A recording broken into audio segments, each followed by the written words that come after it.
or action, and reaction.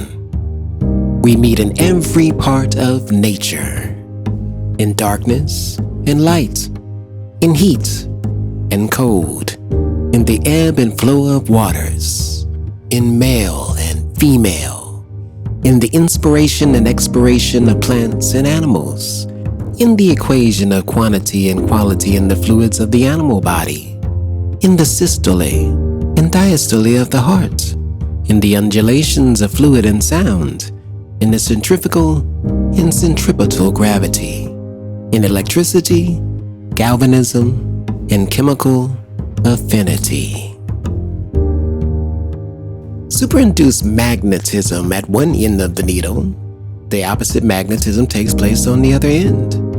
If the south attracts, the north repels. To empty here, you must condense there.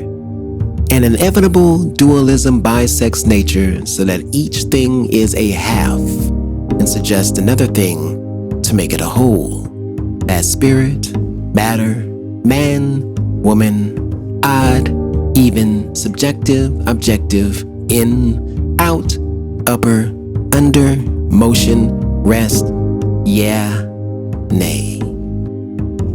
Whilst the world is dual, so is every one of its parts.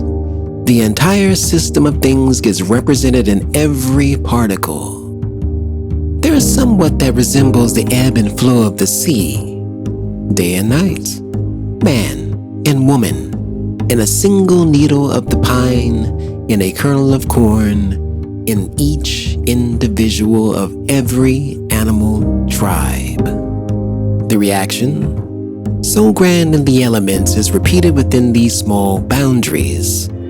For example, in the animal kingdom, the physiologist has observed that no creatures are favorites, but a certain compensation balances every gift and every defect. A surplusage given to one part is paid out of a reduction from another part of the same creature.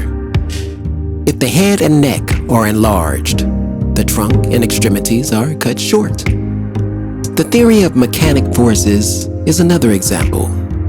What we gain in power is lost in time, and the converse.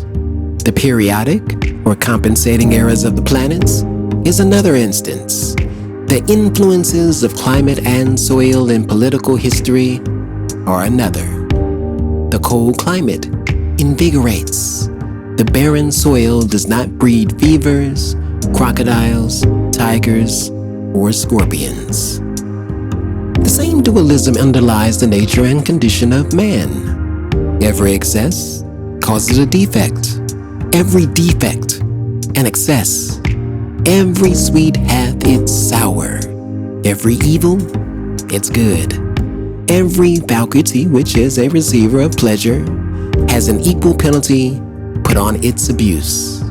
It is to answer for its moderation with its life. For every grain of wit, there is a grain of folly. For everything you have missed, you have gained something else. And for everything you gain, you lose something. If riches increase, they are increased that use them. If the gatherer gathers too much, nature takes out of the man what she puts into his chest, swells the estate, but kills the owner. Nature hates monopolies and exceptions. The waves of the sea do not more speedily seek a level from their loftiest tossing than the varieties of condition tend to equalize themselves. There is always some leveling circumstance that puts down the overbearing, the strong, the rich, the fortunate, substantially on the same ground with all others. Is a man too strong and fierce for society and by temper and position a bad citizen? A morose ruffian with a dash of pirate in him? Nature sends him a troop of pretty sons and daughters who are getting along in the dames' classes at the village school, and love and fear for them smooths out his grim scowl to courtesy. Thus she contrives to itinerate the granite and feldspar, takes the boar out and puts the lamb in, and keeps her balance true.